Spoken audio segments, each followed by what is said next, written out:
Hey there, everyone. We're in Portugal for our preseason camp. The Premier League rocks. Well, the regular season's probably going to really suck, but the preseason totally rocks.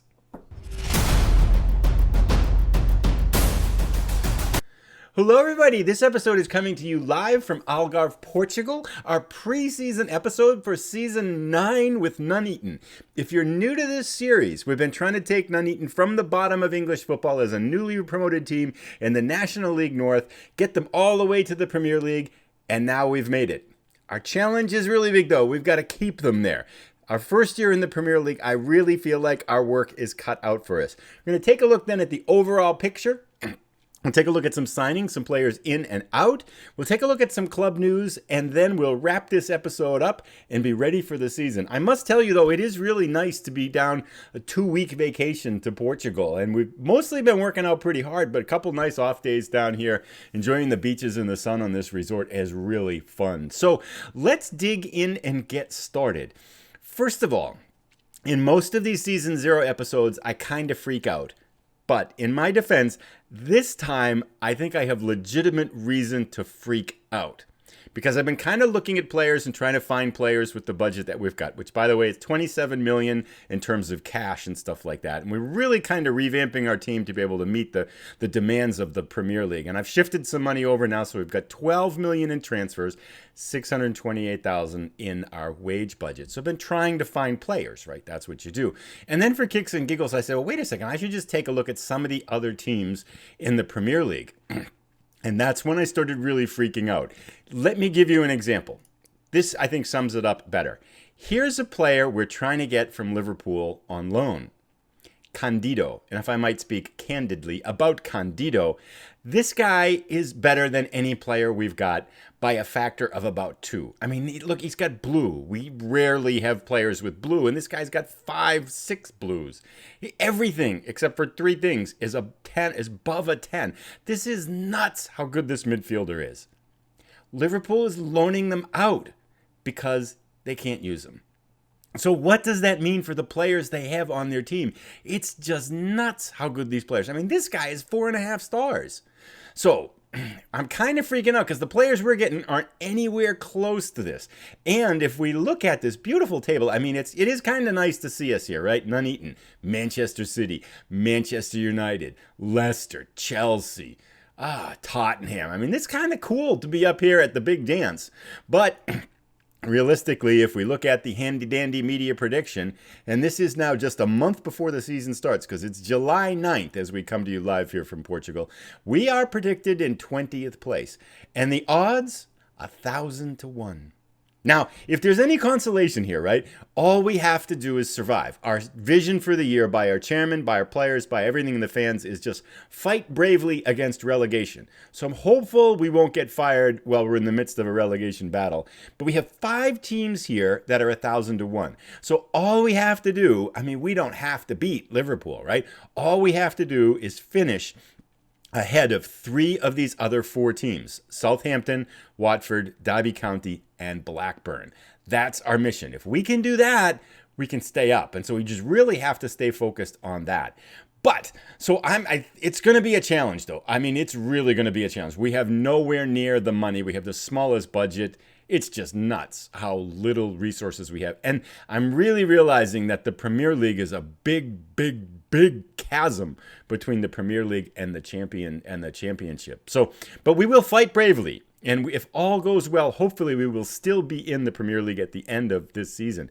But let's jump in. I want to talk a little bit about some of the news and things that have gone on. There's actually been quite a bit of little things. And in no random order, Chelsea, we had to lose our affiliate relationship with Chelsea because we're in the same league with them now. So that means all the loans from them are gone.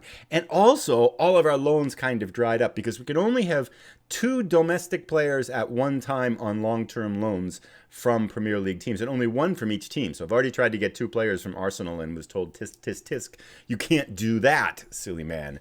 So I'm learning things as I go, and I feel like that's one of the challenges here, is that I'm learning as I go. I haven't played at this level or made a transition from this level, and this is quite a challenging transition here. So Anyway, Chelsea, on good news, though, on very good news, Simon Walsh, our best player who broke all the records in the championship, player of the year in the championship last year, has signed a new contract extension to 2032 for 4 years at £27,000 per week, which is actually pretty reasonable, I think, for up here. And even better yet, he took out that minimum release clause in his contract, so nobody can come in and swoop up and buy him for $7.5 million already. Just over the course of the last couple months, his value's gone up to almost $14 million. Which I actually have a question for you then later as we go. Oh, I do have, it's not to break the thread, I do have an idea for something that might be a little bit fun to do if you've been watching this series for a while. I'd be very curious to hear what you think our predicted finish will be. So in the comments down below, if you feel like participating, where are we going to finish at the end of our first season in the Premier League? Somebody had the idea in the comments at the beginning of the last season. I'm sorry, I forgot who it was. There's a lot of comments, but it was a good idea. Whoever you were, it was really good. Might have been nice vid, I think. But if you want, just kind of put down there, where do you think we're going to finish in the Premier League this year after our first? And that might help put some of these things in context. So Walsh signed it. Another good news, we are getting our stadium. Our brand new stadium is being expanded already. I thought maybe we might start filling it out since we're in the Premier League. So we're going from 14,000 to 18,000 fans. Won't be done this year. It'll be done in November of next year. So that'll be nice. More fans, more money. And 18,000 is still by far the lowest in the Premier League if we're still here. But it's not that far away from some of the low 20,000 seaters that are in the Premier League right now. Our scouting range has increased to the whole planet, which is really cool. They bumped it up to Europe at the end of the season, and then Chairman Andy came up and said we should do the whole world, and so we can scout anywhere in there. We're upgrading our data analysis facilities, and yes, our youth and training facilities will be upgraded and finished about the end of October or so. So lots of good things, and even better yet, we get £90 million in TV money over the course of the year. So that makes me think, if our salary and budget here is 600,000, say, with 25 we spend on transfers, 600,000 is about 30. That's about 50. I think we should be able to go up higher than this if we survive this season. So anyway, those are all the kinds of things that have been going on in there. We have been scrambling. The goal really has been, I've got 10 players to try to move out, and I want to bring in 17 players because we're losing our big pile of loan players. And thank you so much to FM Lama and Aussie Villain who mentioned that the loan restriction is for domestic clubs. So I've sent out some missives now to Bayern Munich, Real Madrid, Barcelona to see if they have some loan players that we might be able to use because we can get foreign players in on loans, which is really cool. So thank you. And if you haven't checked out those channels, I'm going to put them down in the link below. Aussie Villain's got an awesome World Series going on now with the Toronto Blue Jays. I hope it isn't over yet. But awesome World Series going on with Out of the Park Baseball. And FM Llama, of course, has his Island Dreams series that is probably the best series right now on Football Manager that I can think of. I mean, a lot of good ones out there, but that's really a cut above. So go check out their stuff by all means. And thank you guys for letting me know about that domestic clause that I wasn't aware of. So anyway, trying to sign 17 players because we need backups for players. We need replacements for players. And we have made some progress here. Let's jump in. Going out, Aaron Rose, Samu Castileo, Hugo CK. We picked up a little bit over 10 million for them, and I might move 1 or 2 more players out, which was really nice. Some of that money we had to give to them because they had sell-on fees and stuff like that. So I think we ended up with about 5 or 6 million in the transfer kitty after moving them out. We have picked up a bunch of players. These players up the top were players that we had signed last year that were coming in at the end of this season. We've got a backup goalkeeper. This guy I wanted to share, Josh Mclaren. And most of these signings have come in the last week. I was starting to panic because we couldn't find anybody, and these guys came in. Josh Mclaren, check this out. 18 years old, Scottish lad, 3.5-star current ability, 4-star for sure, maybe 5-star potential. Currently slots out as operating at the Premier League level. Good numbers, heading, marking, tackling, positioning, all in the double digits and above 12 and stuff like that. Pretty good mentals, decent physicals, and we can expect him to improve because he's only 18. Signed for £5,000 a week for us. Personality, fairly professional. 4-year contract for that little money. I can't believe we got him in here for that kind of money. So pretty excited about that. I think he can start for us at center back because he is our best center back. And then we got this guy here, Carmine Docina. We paid a little bit too much for him, I think. 2.5-star current ability, 4-star potential ability for sure.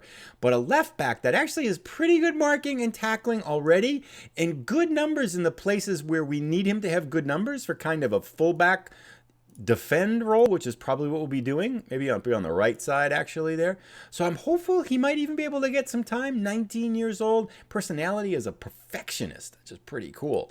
And there's more good news. We got a backup goalkeeper, Nelson Vidal, a midfielder from Barcelona organization. Not perfect. He's got some things off, like teamwork of 8 or something like that.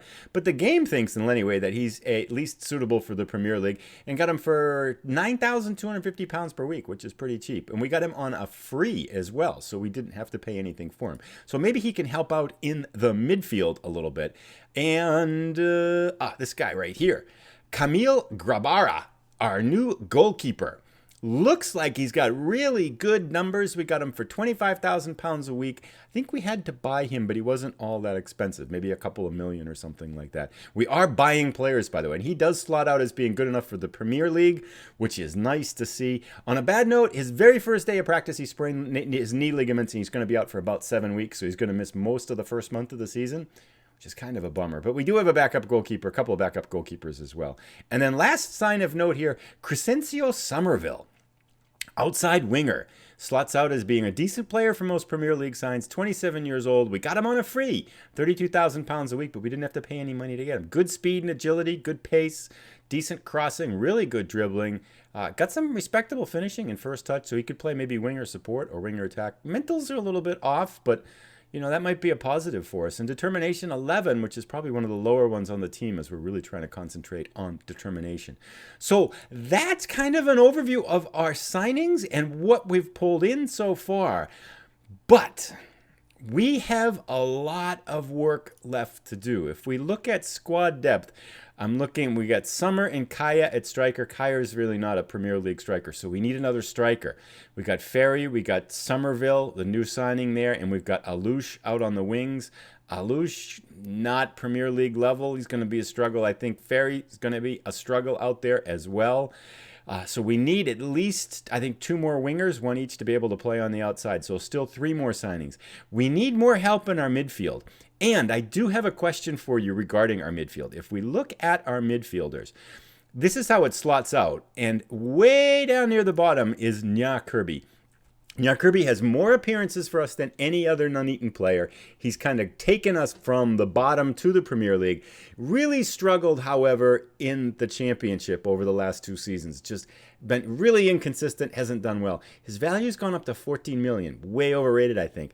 I put him on the trend. I think we might sell him because 14 million would be really helpful, and I don't think he's going to play that much. He is kind of a team leader, though, not a captain. And so I'm wondering what people think. Do we let him go? Because 14 million, it probably put 10 in the bank. And if that's the case, we could get some pretty good players, some more players for that, too. Speaking of which, both my son in real life and FM Llama mentioned maybe we should concentrate on a small number of good players with our 27 million in transfer funds. And I've done exactly the opposite. I've got lots of mediocre players that I think can play at the Premier League because we really don't have any depth once we take out all of our loan signings. I have no idea if that's a good strategy or not, but we will find out. So yeah, we need a couple more midfielders. We definitely need 2 more center backs. And I'm really strong. I've got some right wingers that I've got signed, but we're going to need a couple of right wingers and probably one more a couple of right backs and one more left back. So still, add it all up, we got to sign about 10 more players.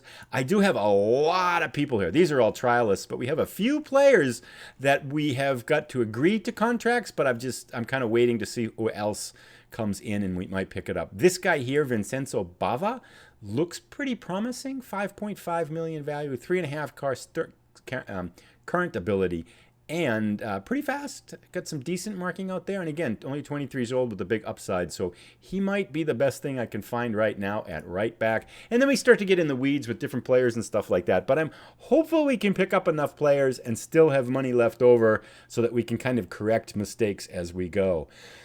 And I think that's everything I wanted to mention. Other than the fact to just summarize is I'm really happy we're in the Premier League. I have no idea what I'm doing. This is a huge jump. And I'm really nervous about the season once I started looking at some of those other teams. So if you have thoughts as to where you think we'll finish, please drop them down in the comments below, as well as if you have enjoyed the episode. Listeners, please drop a like. It helps get it in front of more people, and subscribe if you're new and want to keep up with what's going on. We will come back for our opening match against West Ham. The odds for West Ham, I think they are predicted to finish 15th, 14th maybe. So they should be a team that shouldn't dominate us anyway, and we'll see how it goes. Then we have both Derby County and Blackburn, two teams we got promoted with. So 3 good opportunities in that first 3 matches of the season. Then it gets really hard. September, October. Manchester United, Manchester City, Leicester, Liverpool, Arsenal, Chelsea. Oh, God. Top 6 in 7 consecutive matches. So that's going to be... wow. Yeah. Anyway, we'll put up a good fight. We'll sign some more players. It's fun to be able to spend money. That's really cool. I'm really enjoying that. Thank you again as well also for everybody that's left some advice and tips down below in the comments from the previous episode. We will be back, I think, on Saturday. I'm making pretty good time through this, and I'm hopefully back for the season opener to be able to have it online on Saturday. We'll see you then for our kickoff match, our premiere match in the Premier League against West Ham on August 5th, coming this Sunday. Thanks again, everybody. Have a great day, and we'll see you shortly.